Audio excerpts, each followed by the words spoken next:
this computer. Okay, so first of all, the graphical user interface will open. I'm going to go to Matrix, start Matrix Classic. Okay. Another menu will open. I'll see a text file box here and list of files. I'll go to OWSJ, OWJ. I'll go to OWSJ. Okay. And this menu will open in front of me. Yeah. Okay. I can minimize the other one. So this menu, I have to explain first of all what does this the signification of all these boxes input, and finally in the run and extracting the output, it will be very easy. Okay. First, this is a file name showing only the file name. The extension is OWJ. The job designation. Okay, the name of the job or the number of the job. Note, this will give us, for example, Joist. For example, this Joist also another designation which will be shown in the detailing output. The part mark, what is the number of the part mark of this Joist according to the project. The quantity, how many quantities of this type of joist I'm going to fabricate. Also, this will be present on the job. Let's give a number 1, 2, 3, 4, 5. Yeah. Let's say J 1, 2, 3, 4, 5. Node is 2.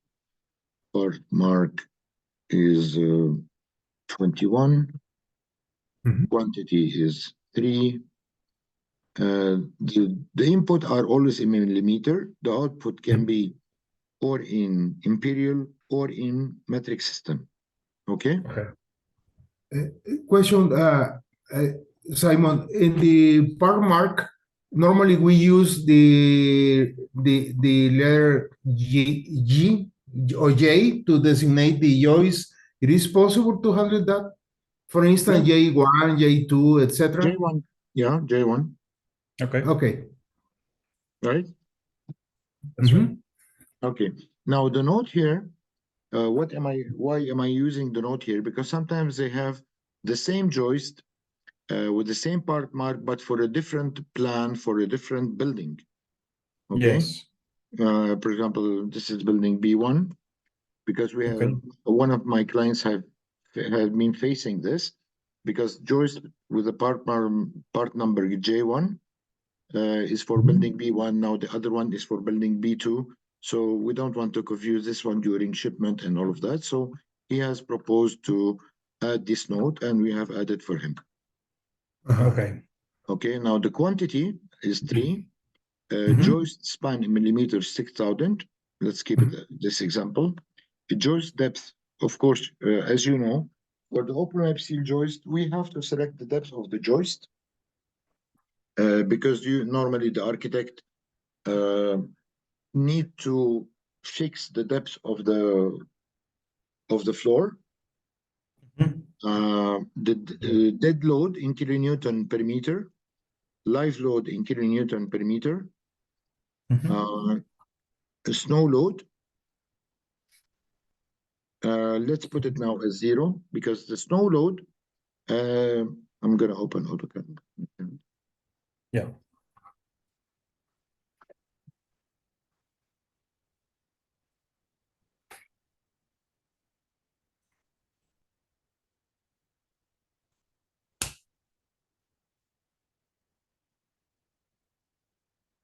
Please.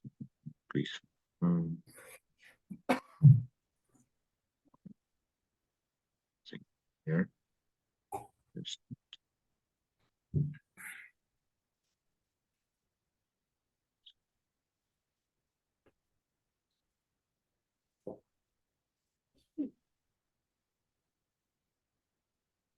I have this joist here, and the load can be this way, and continue straight.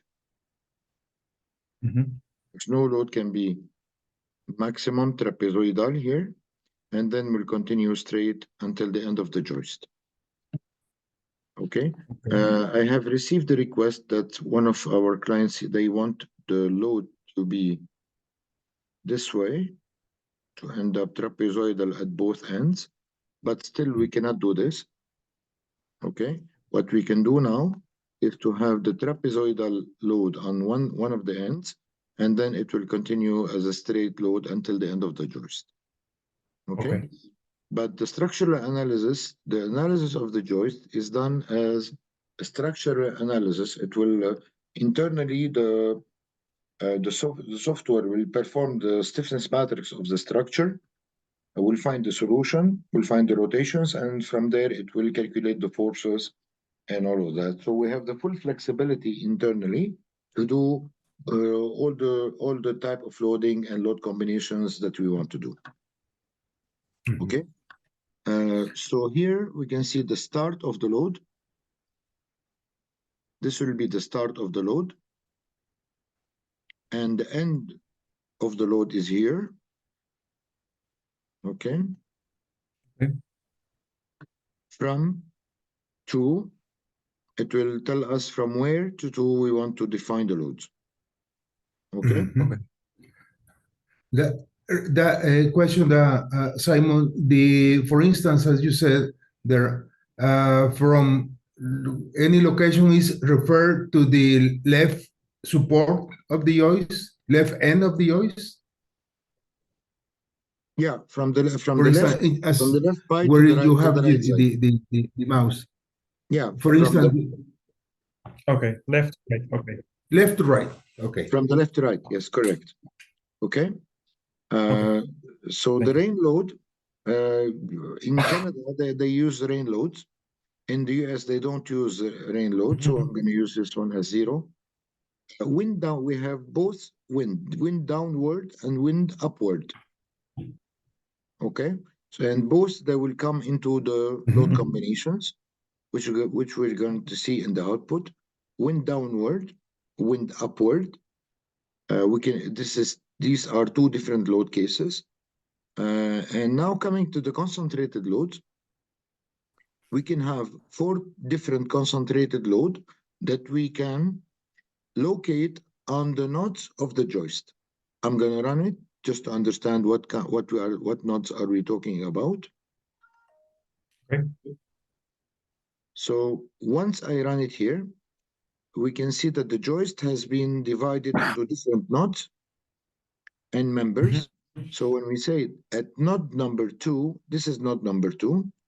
If I'm going to say node number 10, this will be node number 10. If I'm going to say here node number 15 and node number 16, now we have load at node number 2, 10, 15, and 16.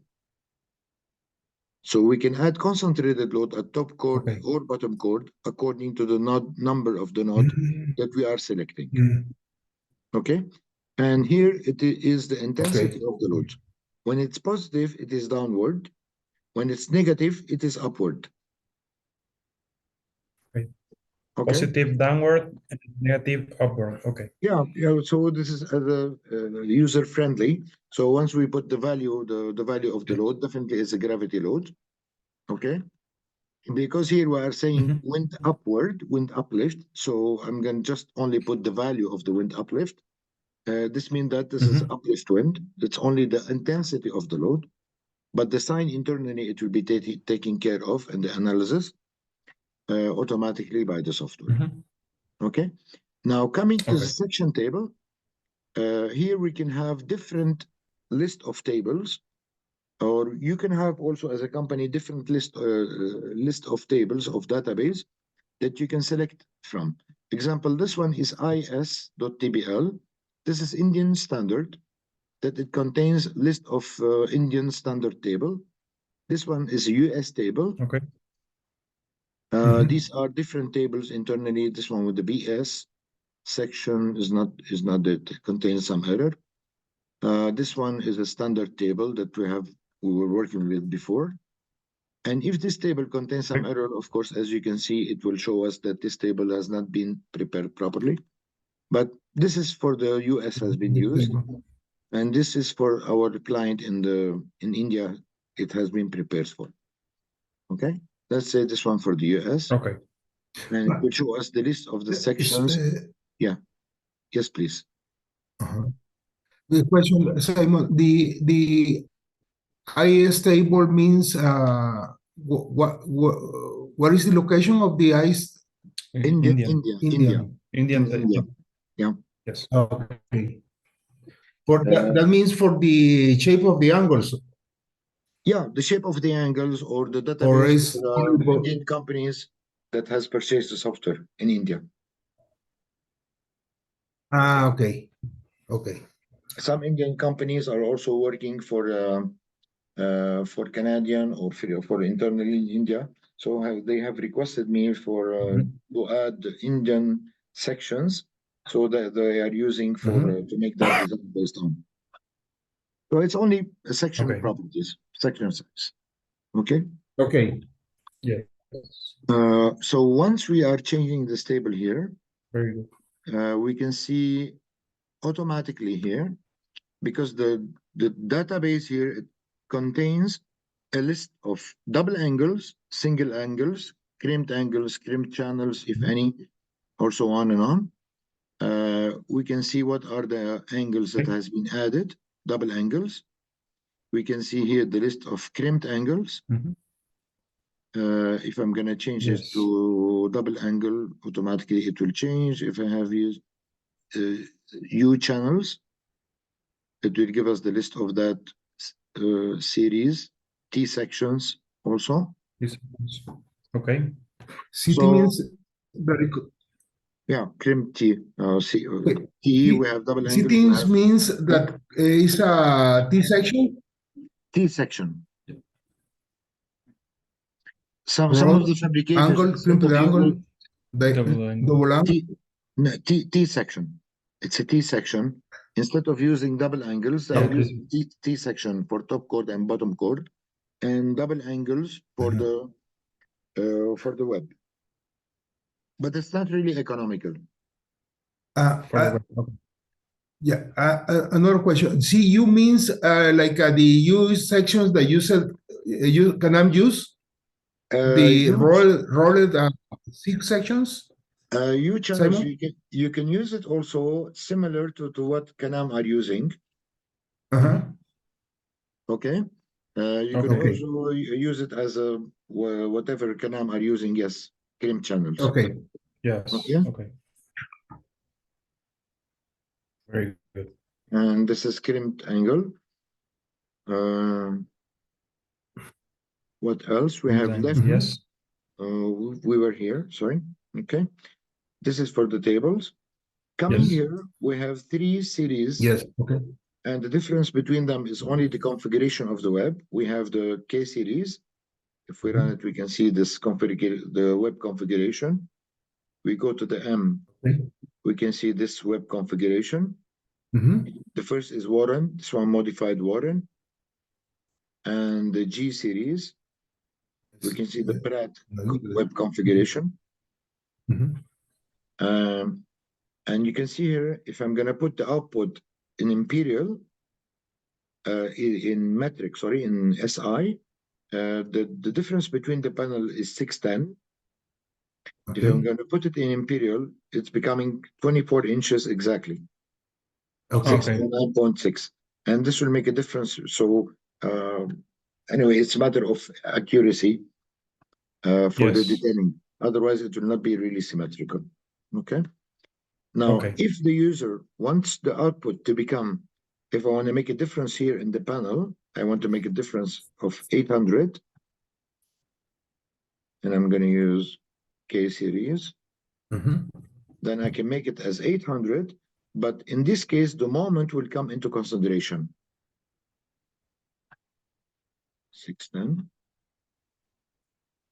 You can see? Okay. You can see the difference, right? So once the panel distance here, the panel size is more than 24 inches or 610 millimeters, then the moment that will come into the panel should come into consideration in the design. and the section size should increase. Okay. Okay, or may increase, or most probably should increase. But this is the most efficient size that we should be using in our design to reach the weight, the optimum weight that we find in the SJI table. Yes. Because one of the points that the SJI table are economical is that we are ignoring the moment once the panel is below 610 or below or equal to 610 millimeters or 24 inches. Another point is that we are using crimped angles or crimped channels. So we are not really using double angles, and we have a spacing between the top chords. So the inertia of the top chord and the bottom chord is bigger because of the spacing that the web angles are providing. And for these 2 or 3 reasons, the economy in the SJI is becoming more. So if we are making the design using a classical tool such as STAD or SAP or any other structural analysis tool, we will not really be reaching the same economy that we are finding in the SJI table. Yes. Okay. Okay. For this reason, a specialized tool for the OpenWeb steel joist is the only way to give us a solution for the SJI tables. And this is why, reputed companies for this product in the US and Canada are able to reach the efficiency for this product due to this 2-3 points for the design economy and safety. All right.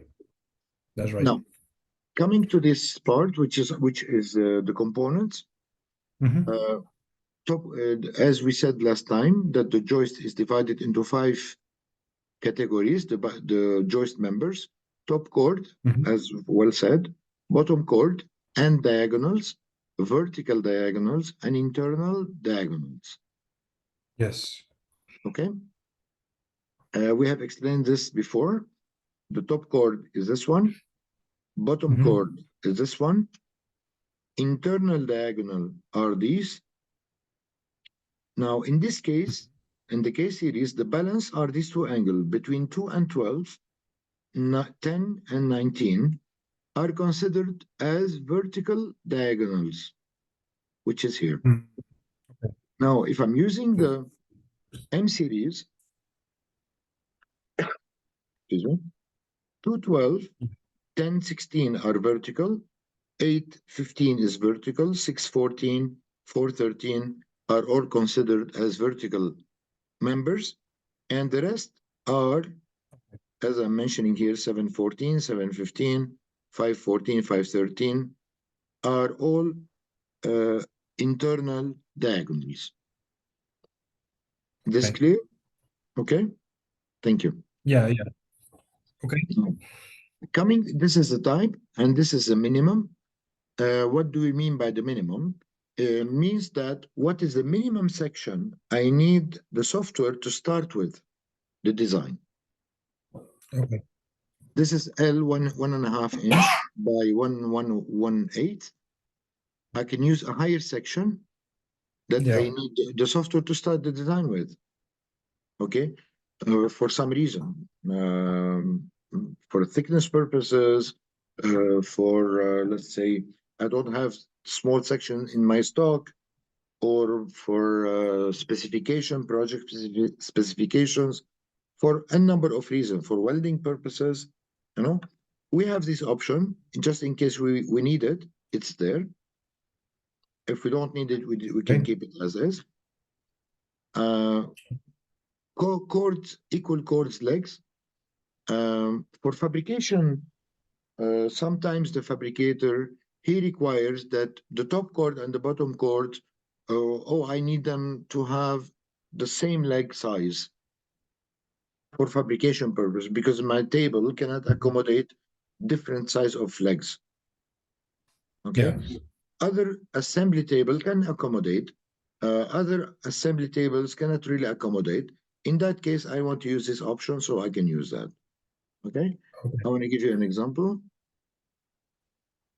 This is 5/8, let's say 3/4. Okay. Let's see the result. So L 1.5 inch. If I don't use this one. I want to see the result. 1.5. You can see it was 1.5 by 3. This one 1.5. If I want to make it equal, we can see the result. Excuse me. 1.8. Yes. It's 1.5. Both of them are 1.5 here.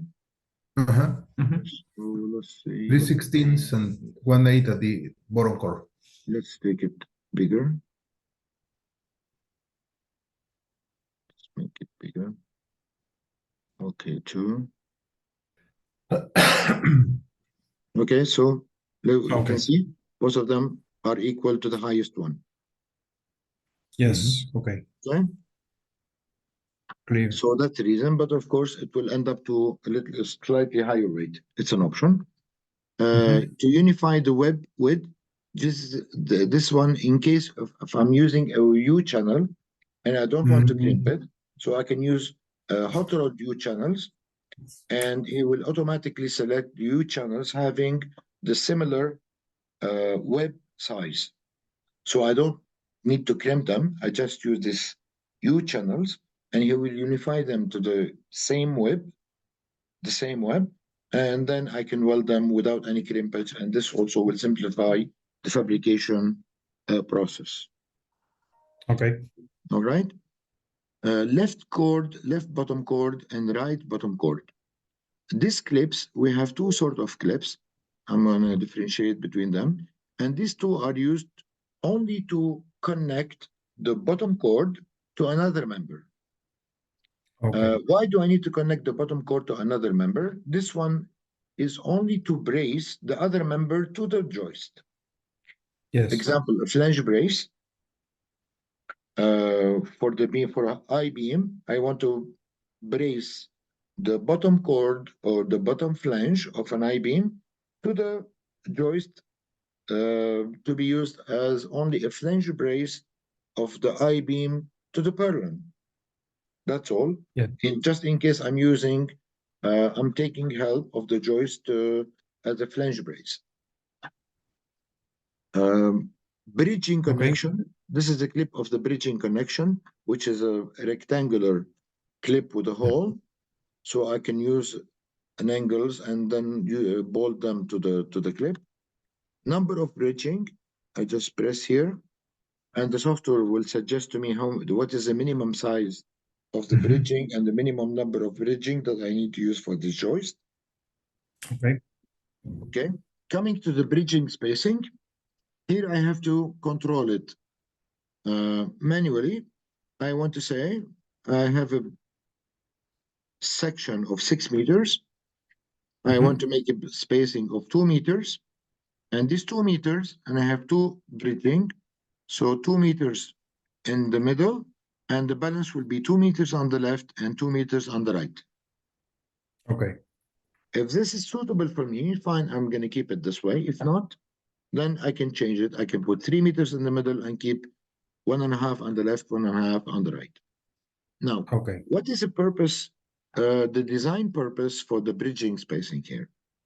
In the case where the uplift wind is governing and the bottom chord is under compression. Okay. Is my voice clear, Luis? Sorry, what? The design purpose of the bridging. Yes. In case of I have the uplift wind is governing. And the bottom chord is under compression. So in this case, I can use the bridging to minimize, to control the unbraced length spacing of the bottom chord, which is under compression. As an example, and I want to use 4 bridging here. Of course, I know it's a little bit high, but it's only as an example. 1 meter here, and 2 meters there. So I have 4 bridging, 1, 2, 3, and 4. The spacing between the first 2 bridging and the middle is 1. And the spacing here is 2. And the spacing here is 2. As an example, let me draw it.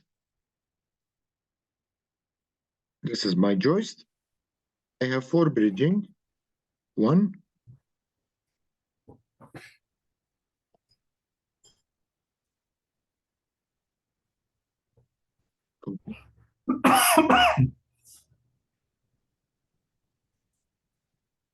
Okay. So I have 4 bridgings. The first spacing I'm seeing here is for the bridging in the middle, which is here. Middle, okay. Yeah, which is here 1 meter. And 2 meter will be used for the 2 bridging at the both sides. 2 meters here, 2 meters there. The bridging is always symmetrical. First rows. Yeah.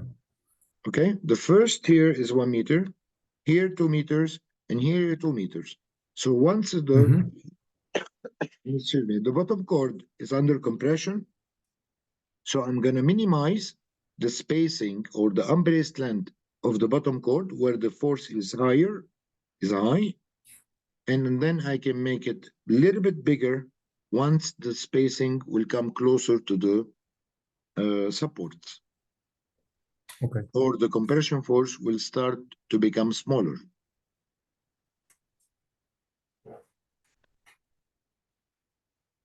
Is the idea clear? Yeah.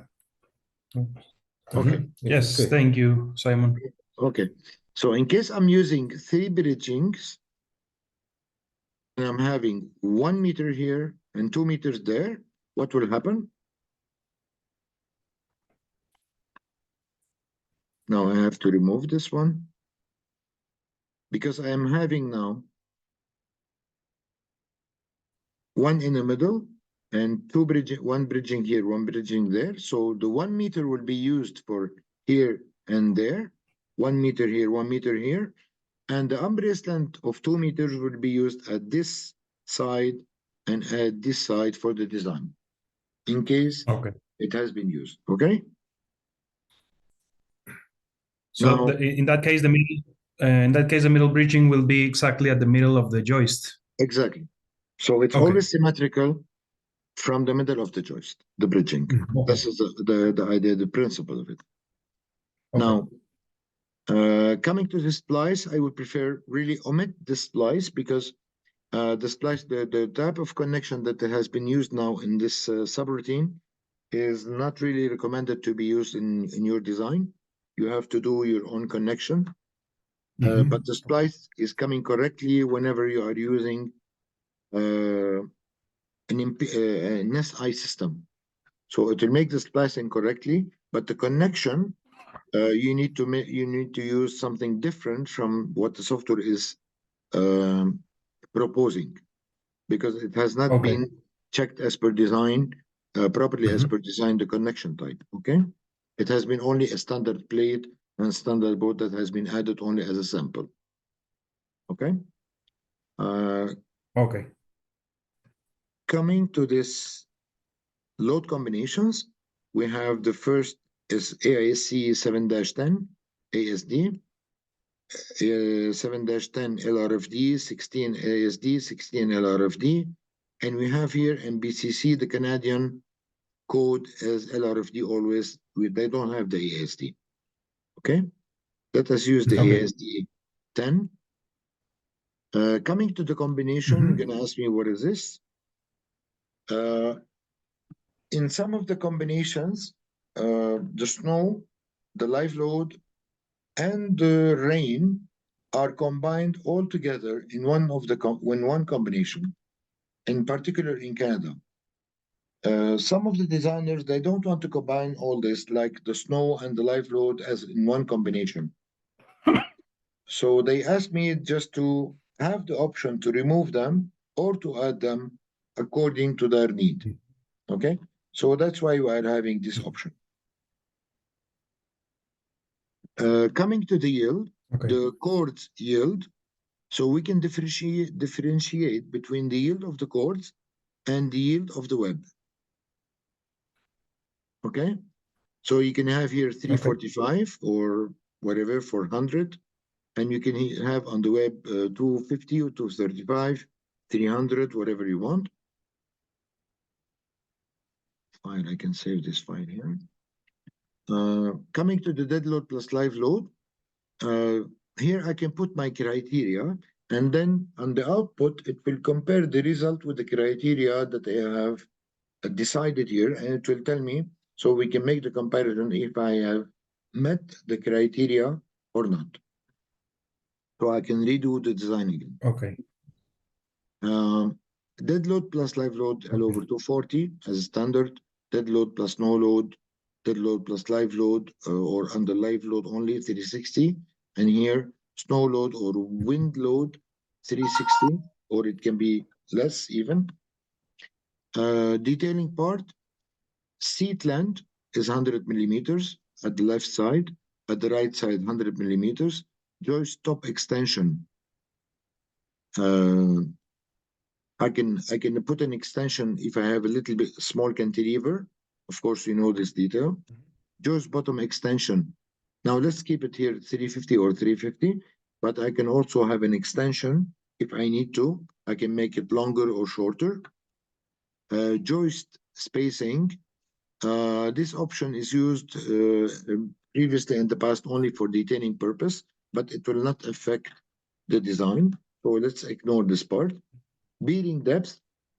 Bearing depth, we can have, let's say, 4. For the K series, it should have a minimum, like 4. Let me say, how many inches? It should be 24, 24, 20, 25, 25, 25. Let's say 3 inches, I think. There is a minimum of the bearing depth of the shoe. It should be 3, something like 3 inches or something like 68 millimeters. 68 millimeters. Yeah, it should be like. Yes, the 3 inches. 3 son Okay. 68 milímetros. Sí, yeah. Okay, we can transform it into inches here and into millimeters and write it there. Okay. All right. Okay. Once I'm done, I can just run the file. Okay, I can see my result here quickly. What is the output? Okay, or what are the section sizes? What is the weight per linear meter? And what is the total weight of the joist? And if I'm satisfied with that, I go there, I double click.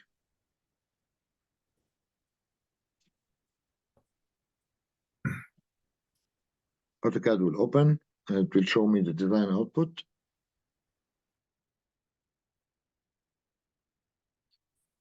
We can see here the design model.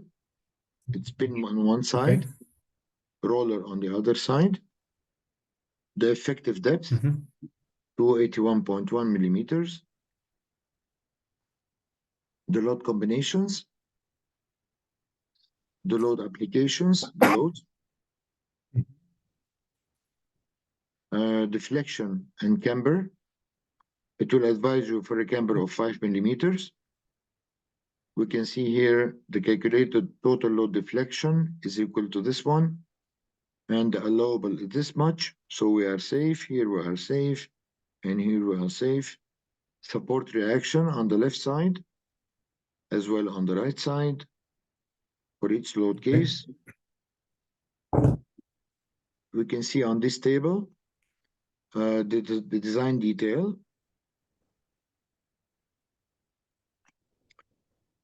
Top chord, bottom chord, stress ratio, and we can see also the minimum welding required.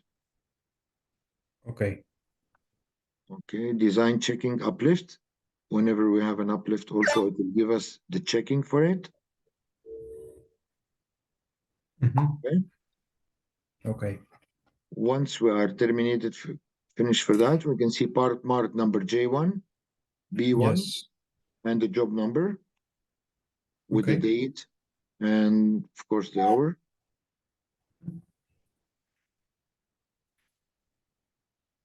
You can go for the detailing now.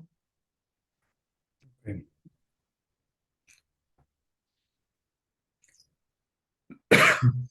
Now we have the detail. Okay. The end tag, we have also the end tag, just for the direction for the erection.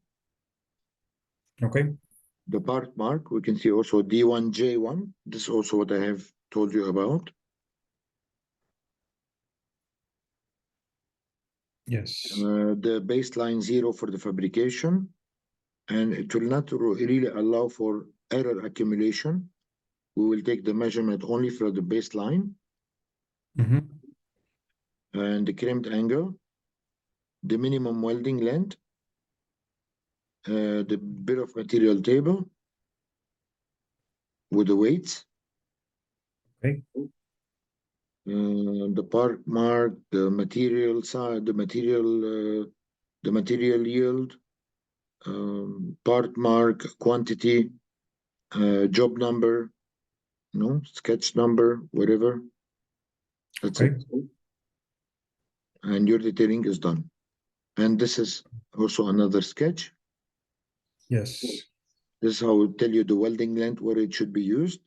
And this is 20 millimeter is an additional security welding that should be added on the other side. Okay. Okay.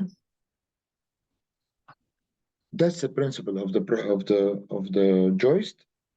Okay. Yes.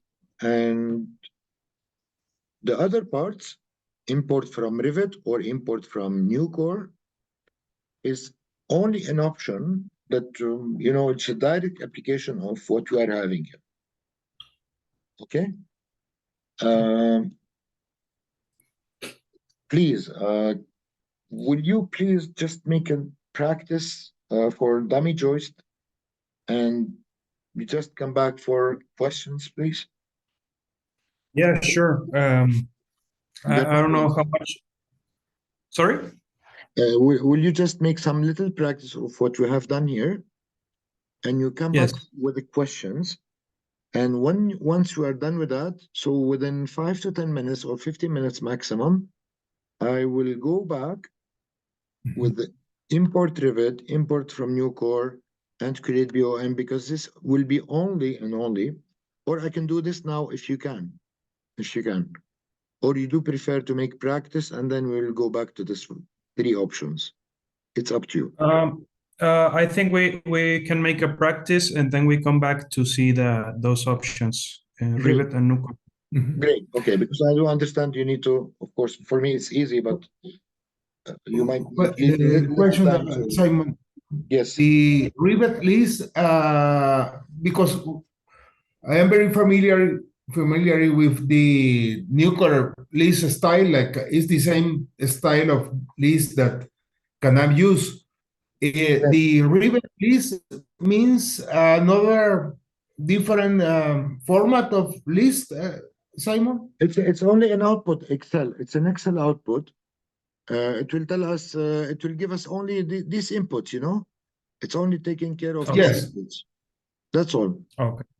Yeah, That's all, But if we are not familiar with this, okay, we will not really be familiar with this. That's all.